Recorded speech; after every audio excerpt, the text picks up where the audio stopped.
All right, bringing you another video. Today's video topic, carbohydrates, good, bad, ugly, friend, foe. Let's get into it. It's Thursday, June 26th. Just got back in, doing some errands. So I would like to discuss carbohydrates and how they impact your abilities to get lean, build muscle, many different things. So I'm going to try to make this a short one. They always usually go long. So I want to start off by saying that I am not a doctor. This is just my opinion, my beliefs, my philosophy, and how I've experimented on myself. And for people that have had problems with carbohydrates, and maybe this will be helpful to you. So first of all, I'd like to say that if you're cutting, I'm cutting right now, okay? I'm on a cut. And when I usually do a cut, I'm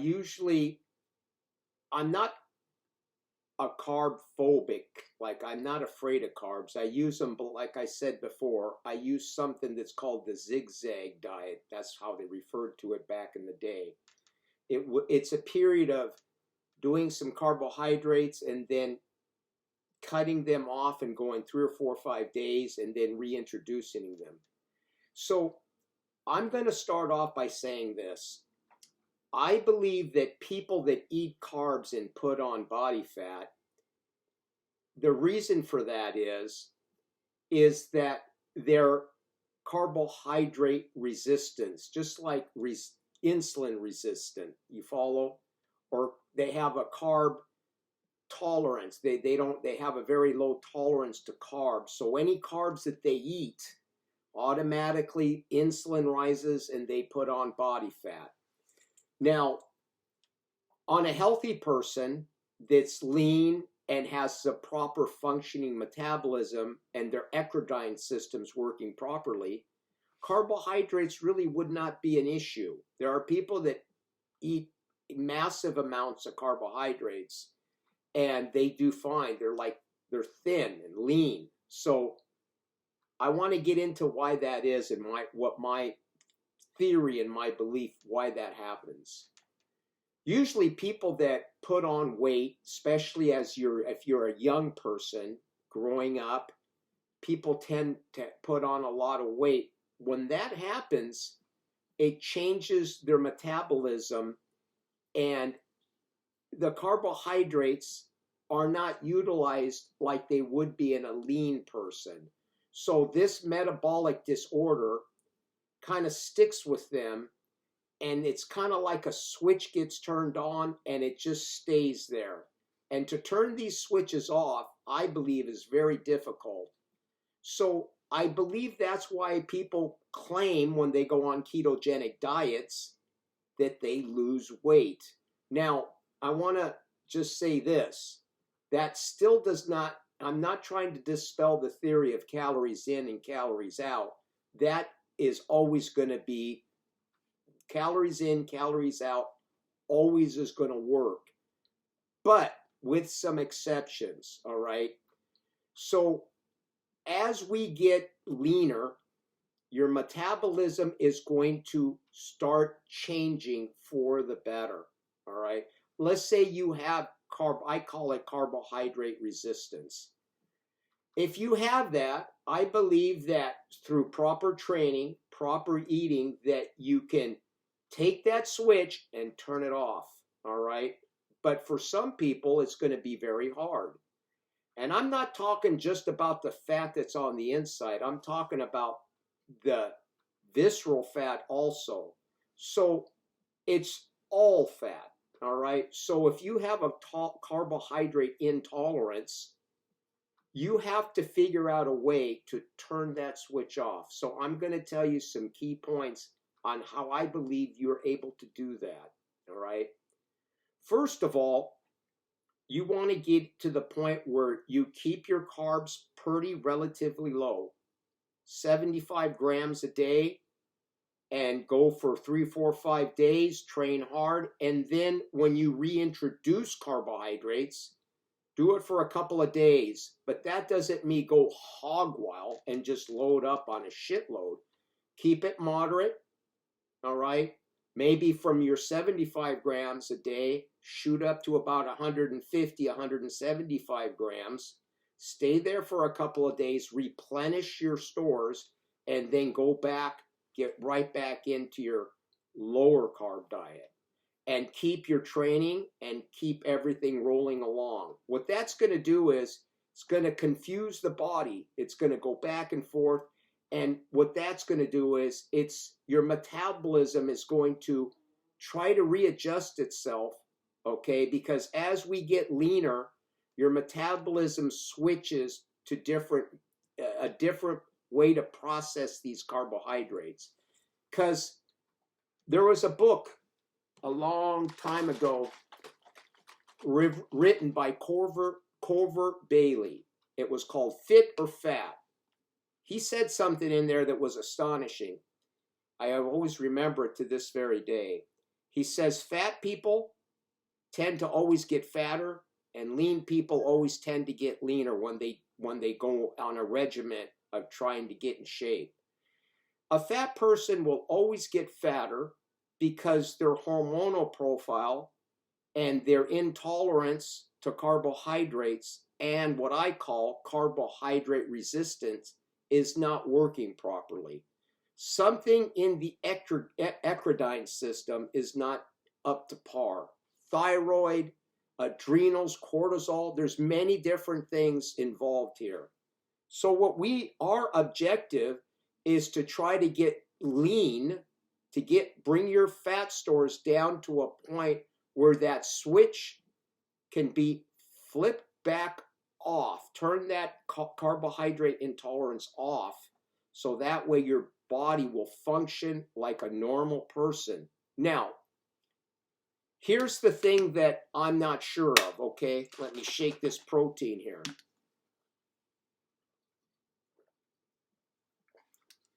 What I'm not sure of is this, and it's something I don't know if I'll ever know. Is this carbohydrate intolerance hereditary? Is it some type of a genetic makeup for some people? They always say that, fat people, it's genetic. I don't know. I don't know that. So if it is, then even if we are able to switch that switch off, I think going back to a shitty lifestyle of eating crappy food is very possible. If you're predisposed, that switch can be turned back on again. And then you will start reverting back, to the way that you were. So that is possible. I just wanted to get that out there. So back to what we were talking about. I know I'm veering off, but I just wanted to get everything out there so you kind of get the gist of what I'm trying to say here. I'm not a doctor, and I'm not very good with technical terminology, so to speak. But that's my belief. I believe that if you can get your body stores, fat stores low enough, and keep your carbs relatively low, 75 grams to 100, and train hard and keep your calories in a deficit, and then on 3 to 4 days a week, and then flip back over for a couple of days a week, replenish stores, that your body will be able to function in a manner that's going to facilitate fat burning. In other words, you're going to shed weight. That's why a lot of people, and the reason I'm talking about this, you see a lot of people that have been cutting and cutting for years, and they look the same. I believe this to be the reason why, all right? They're not understanding it.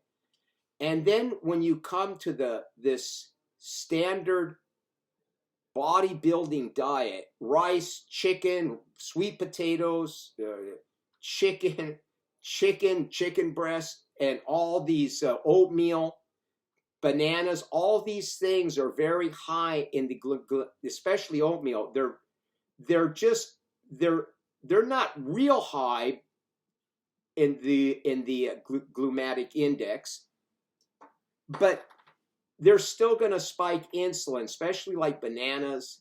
So they think, see, you're thinking that as long as I'm in a calorie deficit, I can eat all this rice, I can eat the potatoes and the sweet potatoes, the bananas, and as long as I'm in a deficit, I'm going to obviously lose weight. And you will to a point, but what's happening is you're raising insulin, and I know this whole insulin thing, but what happens is when you raise insulin with these types of food, your body is not going to it's not going to go into the fat stores and eat the fat. It's not going to use that as the energy. You see what I'm saying? So a better approach would be to keep your carbs low, protein high, lean meats, lots of salads, lots of vegetables. These are the things that are going to, the vegetables and the fiber is going to absorb a lot of the vegetable salads, salads like cucumber, avocados in your salad, and then some lean meats. That's going to be quite low in carbohydrates. All right. So when you eat in that fashion, your body is going to dip, the insulin's going to come down, and while you're in a calorie deficit, it's going to be like a double whammy effect. You see what I'm saying? And obviously you can't run like that continuously. Some people say you can, but if you're working out hard in the gym, doing like I do my karate, I do walks, I lift heavy when I work out, I'm going to need to replenish, because then what's going to happen is your lifts are going to go down. You're going to feel weaker when you go to the gym because you're depleted. So you have to give back something, all right? If you're strictly just like no carbs, just meat, zero carbs, your body's going to have to go through a long phase of an adaptation for it to switch to burn body fat. And when you do that, it's still not going to be very, very good for building muscle and being lean, okay? Because your body has other priorities when you do that. See what I'm saying? So carbohydrates are good, all right? Used in the right way, all right? So I call it the zigzag diet. That's what it was called back in the 70s, the zigzag diet. Few days, 4 or 5 days of low carbs, 2 or 3 days of higher carb. Not massive high carbs, just a little bit higher, okay? Doesn't mean you can go eat French fries and do 1,000 carbohydrates. That's not going to cut it. And you got to stay in your calorie deficit. Another thing that will help with this switch being turned on is intermittent fasting, all right? Now, I do intermittent fasting. I was doing intermittent fasting before anyone, and I'm not trying to take credit from anyone, before Kino Body, before this Swedish guy, I forget his name. I was doing this ages ago, back in the 70s, I was doing intermittent fasting. I never liked to eat when I got up, all right? I would skip everything, and I was busy at work. Go to work all day, have a meal in the evening, and then another meal maybe later in that evening. What that's going to do, it's going to keep your insulins throughout the day. It's going to keep it very low. And that way you're going to be able to go into that fat storage and pull that fat out of that place, all right? Because there's nothing else going on. Your body needs energy. And it's going to go for the most available energy that there is, and that's the fat you wear. Okay, the fat you wear is your gasoline, all right? That's your energy stores. And by doing the intermittent fasting, all right, and allowing the body to go low and doing the zigzag diet, you're going to achieve a really, really leaner and you're just going to look better. It's going to be leaner, and you're not going to look all shriveled up like these guys that step on, these natural bodybuilders that step on stage look like, they don't look like bodybuilders to me. They look really small and just hollowed out because they're going to the extreme. All right. You don't have to go to the extreme. I'll give you a good example. Look up Clarence Bass, okay, Mr. USA Past 40. Clarence Bass, he wrote 3 or 4 books. One was called Rip, then there was Rip 2. He got down to 2.4 body percent fat, 2.4. All right. If you look at him, it is astonishing how lean he got. I don't think there's not one guy on YouTube fitness influencers, no one I've seen that has gotten lean as him. All right. And if you look at his diet, he's mostly a vegan. All right. He eats meat. He eats milk. All right. He eats eggs. But his whole belief is 2 meals a day. All right. And he would fill with a lot of bulk. All right. His salad would be like this. And then he would have some lean meats, and the calories would be in balance, and he worked out and trained very hard. All right. There's a few things that I disagree with what he did. Obviously, I wouldn't be eating all those oxalates if it were me, but you can substitute and find better vegetable sources that aren't going to harm you. See what I'm saying? And that's pretty much it. When it comes to getting lean, no one does it better than Clarence Bass. And it's a pretty interesting book. Like I said, I don't agree with everything in the book. And he's a small guy, all right? And if you look at his picture, he's pretty phenomenal. And I'm not taking credit for the guy who won Mr. Past 40, Mr. USA. It's pretty phenomenal. And he looks great. He looked good. And now I think now, that was back in the freaking 70s. I think now he's in his 80s, you know, and he's still around and he still trains. He's still training after all these years, and he still looks really good. So let me just say this, and then we'll end it here. Carbohydrates are all right if you use them properly and know how to implement them in your training, so that way you stay harder, leaner, and you're not going to look like a smaller version of yourself. A lot of the people that go on these crash diets, what'll happen is they'll be a bigger person, and then when they lose the weight, they'll just be a smaller person, but they'll look the same. They still wear a lot of tissue. They have that wax candle look to them, you know, that melting wax. And it's just not a good look. In order to get that hard leanness to you, you've got to have really strategies on how to get there. Now, I'm only touching the iceberg on how to do that. Like I said, it gets really involved, but just remember this. Use carbohydrates like a surgical tool. Use them when they're needed and in the right form of carbohydrates, okay?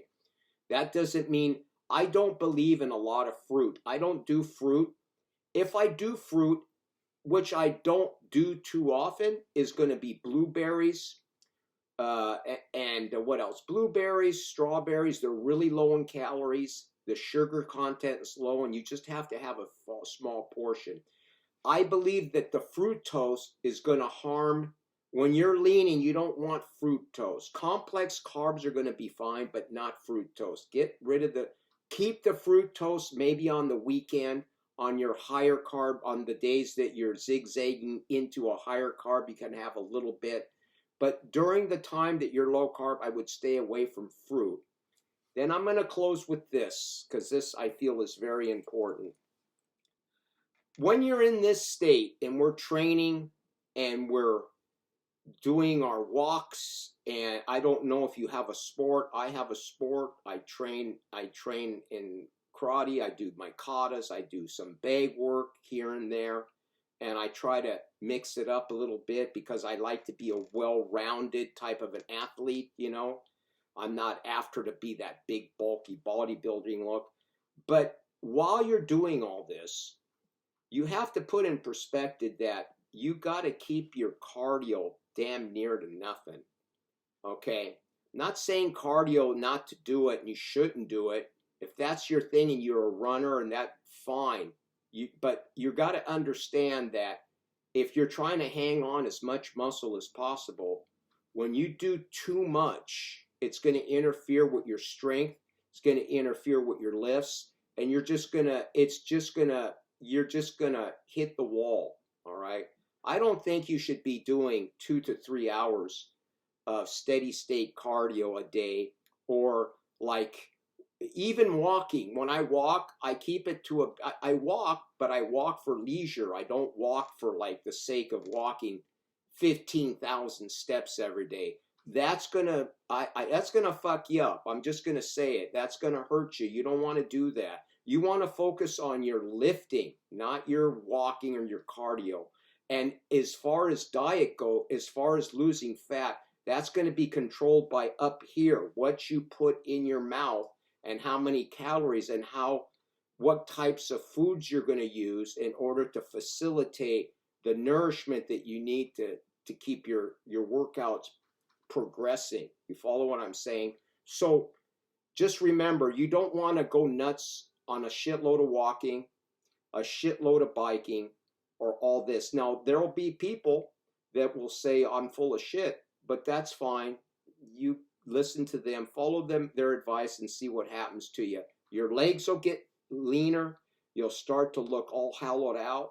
You know, there was a YouTuber, I forget his name. He said that once he started doing a shitload of treadmill, he said his legs started to thin out. He was amazing after, like, he got leaner and he got lean. He got a six pack, but he said his legs looked really smaller, really thin, and he wasn't able to squat like he used to. So that's what we don't want. We don't want to go to that extreme. We want to get ripped, but at the same time preserving as much muscle mass in the lower body, in the legs, in the butt, the glutes, the hams, because those are the largest muscles, and you want to keep as much muscle down there as humanly possible. If you do a shitload of walking, your body's going to say to itself, hey, this guy's doing it, and it's going to change those muscles to a different type of muscle fibers in order to facilitate all that walking. It's going to send the wrong message.